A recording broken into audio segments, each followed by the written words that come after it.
Assalamualaikum warahmatullahi wabarakatuh. Saya Murni Jayanti, mahasiswa S1 Kebidanan di Universitas Islam Sultan Agung Semarang. Di sini saya akan memberikan pendidikan kesehatan tentang stimulasi perkembangan pada bayi, balita, dan anak prasekolah. Baiklah, di sini saya mendapatkan tentang stimulasi perkembangannya itu pada anak berusia balita, yaitu umur 3 tahun. Baiklah, jangan lupa disaksikan ya, dan di like serta komen dan subscribe. Terima kasih. Assalamualaikum warahmatullahi wabarakatuh. Bismillahirrahmanirrahim. Assalamualaikum Pak. Perkenalkan, saya Bidan Murni Jayanti yang lagi bertugas pada hari ini ya Pak ya. Maaf Pak, sebelumnya dengan Bapak siapa ya? Oh, Pak Putra. Baik Pak, apa kabarnya Pak? Alhamdulillah kalau begitu. Sebentar ya Pak ya, saya tutup pintunya dulu untuk menjaga privasi ya Pak. Apa maksud saya datang ke sini ini untuk memberikan pendidikan kesehatan tentang stimulasi perkembangan terhadap anak Bapak. Maaf Pak, sebelumnya anak Bapak umur berapa ya? Oh, 3 tahun. Baik. Di sini dimana tujuan saya memberikan pendidikan kesehatan tentang stimulasi perkembangan anak itu agar Bapak dapat mengetahui apa saja perkembangan dari anak Bapak dengan usia seperti itu ya Pak ya, dan agar Bapak bisa melakukan stimulasi tersebut terhadap anak Bapak nanti di rumah ya Pak ya. Baik, kalau begitu apakah Bapak bersedia? Oh, baik. Sebelumnya Bapak sudah pernah belum ya mendapatkan pendidikan kesehatan tentang informasi apa saja itu stimulasi perkembangan terhadap anak, baik itu dari bidan tenaga kesehatan maupun informasi media lain Pak? Oh, sudah ya Pak ya. Baik, kalau begitu ini saya ada lembar berbalik tentang stimulasi ya Pak ya, dimana saya sebelumnya menjelaskan dulu apa itu stimulasi. Seperti ini ya Pak ya. Ini ada di sini. Stimulasi itu adalah suatu kegiatan yang dilakukan untuk merangsang kemampuan dasar anak, di mana agar anak tersebut dapat tumbuh dan berkembang secara optimal. Contohnya seperti ini Pak, misalnya anak Bapak umur 3 tahun. Di dalam usia umur 3 tahun itu sebaiknya anak Bapak itu sudah pandai atau dia sudah bisa memasang bajunya sendiri dengan kancing, seperti itu ya Pak ya. Dimana tujuan dari stimulasi itu adalah agar anak yang banyak diberi stimulasi itu lebih cepat berkembangnya Pak, dibandingkan anak yang tidak diberikan stimulasi atau yang hanya diberikan stimulasi sedikit aja. Dan stimulasi ini juga dapat memperkuat anak itu ya Pak ya. Baik, kalau begitu selanjutnya itu di sini ada juga Pak jenis dari kegiatan stimulasi itu ya Pak ya, seperti ini. Jenis dari stimulasi tumbuh kembang anak itu dapat dibagi menjadi 4, yaitu kegiatan stimulasi kemampuan gerak halus, misalnya anak mulai pandai melompat, seperti itu ya Pak ya. Dan kegiatan stimulasi kemampuan gerak kasar, seperti yang saya bilang tadi Pak, anak sudah pandai memasang baju sendiri, membuka baju sendiri.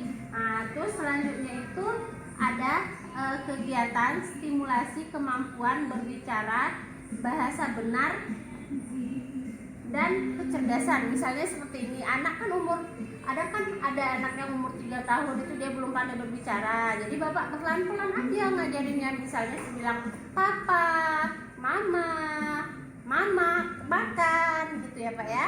Terus selanjutnya itu yang terakhir itu ada kegiatan stimulasi kemampuan bergaul dan mandiri. Seperti Bapak bisa mengenalkan anak Bapak dengan temennya, atau dia bisa bermain sama tetangga atau saudaranya, seperti itu ya Pak ya.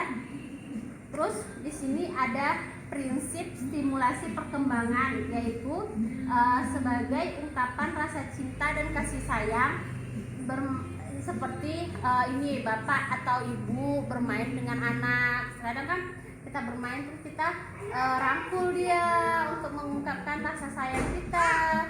Terus bisa juga dengan menikmati kebahagiaan itu dengan bermain sama anak ya Pak ya.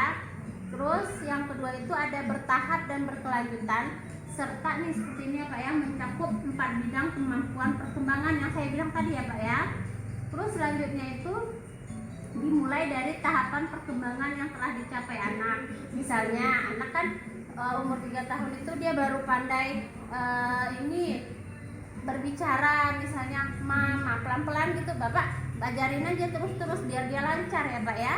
Terus sesudah itu ada lagi ini seperti ini ya Pak ya, anak selalu diberi pujian atas keberhasilannya. Misalnya anak itu dia sudah pandai memasang bajunya Pak, jadi bapak beri, ih udah pinter anak apa, seperti itu ya Pak ya.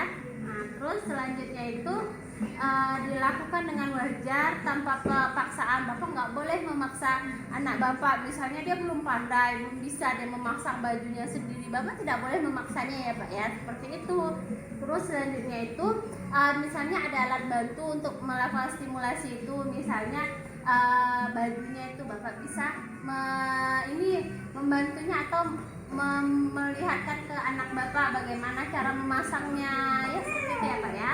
Terus biasakan suasana itu yang fresh gitu Pak, jangan kadang kan ada yang emosi, tak boleh seperti itu ya Pak ya. Terus di sini ada jadwal penilaian atau menilai kemampuan perkembangan anak itu menurut buku KIA ya Pak ya.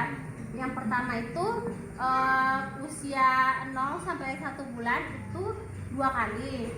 Terus selanjutnya itu usia 1 bulan sampai 12 bulan itu setiap 3 bulan ya Pak ya. Terus selanjutnya itu usia 12 bulan sampai 60 bulan itu setiap 6 bulan ya Pak. Berarti anak bapak ini kan 3 tahun tuh.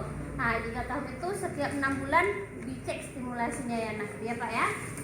Nah, terus di sini ada Pak tahapan perkembangan anak berdasarkan usianya. Anak bapak tadi kan usianya 3 tahun ya Pak ya. Di sini menurut buku KIA nih ya Pak ya, buku KIA-nya ya Pak ya. Ini punya bapak ya. Nah di sini dikatakan bahwa anak yang berumur 3 tahun itu sudah bisa melompat-lompat Pak. Anak bapak udah pandai melompat belum? Oh sudah ya. Menggambar? Oh biasanya dia menggambar apa ya Pak ya? Gambar bunga. Oh bagus ya Pak ya. Terus dia sudah bisa menceritakan belum Pak? Misalnya dia bermain sama teman-temannya, terus dia bercerita.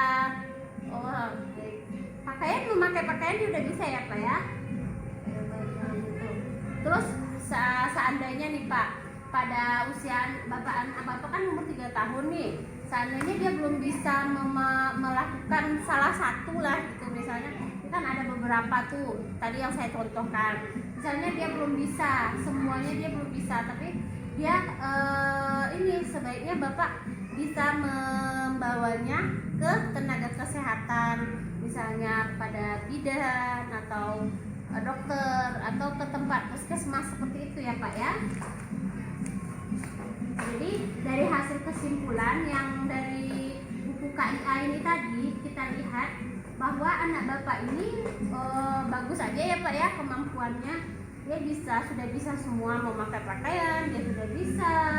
Terus tapi kalau misalnya seandainya dia tidak sesuai Pak, yang dilakukannya belum bisa, maka bapak bisa, misalnya dia ada gangguan dalam perkembangannya, bapak bisa menghubungi ke tenaga kesehatan ya Pak ya, seperti dokter, bidan atau puskesmas ya Pak ya.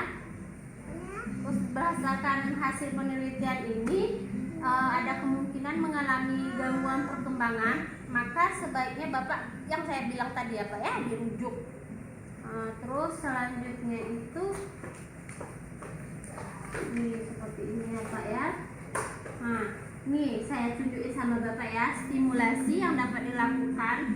Bapak sebaiknya kan udah saya bilang bapak berikan stimulasi kepada anak bapak di rumah, seperti ini misalkan anak Bapak umur 3 tahun, menurut buku KIA itu meminta anak menceritakan apa yang dilakukannya. Misalnya dia baru ini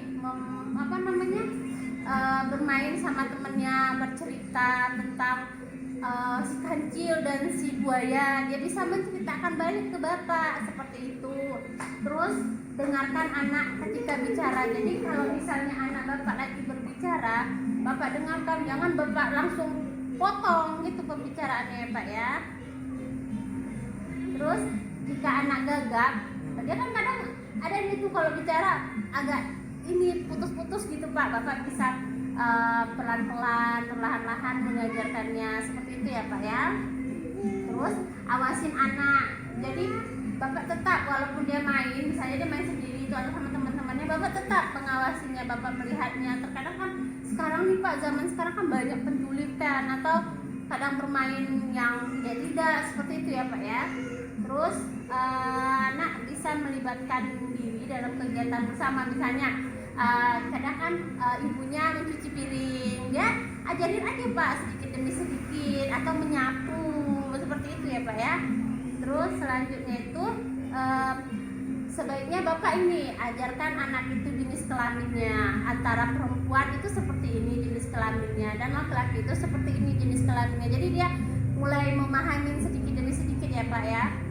Dan sebaiknya kan ini umurnya 3 tahun, tapi nanti misalnya dia udah mulai 4 tahun, Bapak bisa mengajarkan dia untuk tidur sendiri tanpa orang tua lagi, dan tidak boleh tidur dengan beda jenis ya Pak ya. Terus selanjutnya itu ada ini ya Pak ya, biasakan anak itu untuk berkata jujur. Jadi kita tidak boleh mengajarkan anak untuk berbohong. Jadi kita selalu mengatakan sama anak itu supaya berkata jujur, yang sopan, tak boleh ini kasar gitu ya Pak ya. Dan kalau misalnya dia bersalah, ajarkan dia untuk meminta maaf ya Pak ya. Terus di sini Pak, kita menstimulasi anak itu seperti ini. Misalnya Bapak sebagai seorang ayah, biasakan figur seorang ayah itu bisa dijadikan contoh untuk anak laki-lakinya, dan figur seorang ibu itu sebagai contoh untuk anak perempuannya ya Pak ya.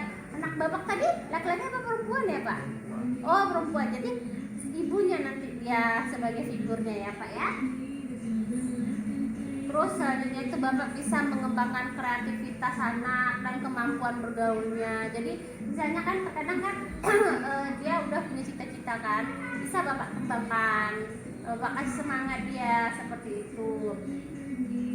Terus baik Pak, pendidikan kesehatan tentang stimulasi perkembangan anak sudah selesai. Apakah Bapak ada yang mau Bapak tanyakan? Oh cukup ya, baik kalau begitu Bapak udah mengerti ya? Kalau begitu saya boleh saya bertanya Pak? Baik kalau begitu di sini saya mau menanyakan, kan ada tuh stimulasi, cara kita memberikan stimulasi kepada anak itu di rumah, bagaimana Pak contohnya? Oh dengan benar ya Pak ya. Oh baik kalau begitu Bapak sudah mengerti, alhamdulillah. Ini pendidikan kesehatan tentang stimulasi perkembangan anak telah berjalan dengan lancar. Saya ucapkan terima kasih banyak ya Pak ya atas kerjasamanya. Alhamdulillah. Baik kalau begitu saya akan melakukan pendokumentasian dengan cara swab. Terima kasih. Assalamualaikum warahmatullahi wabarakatuh.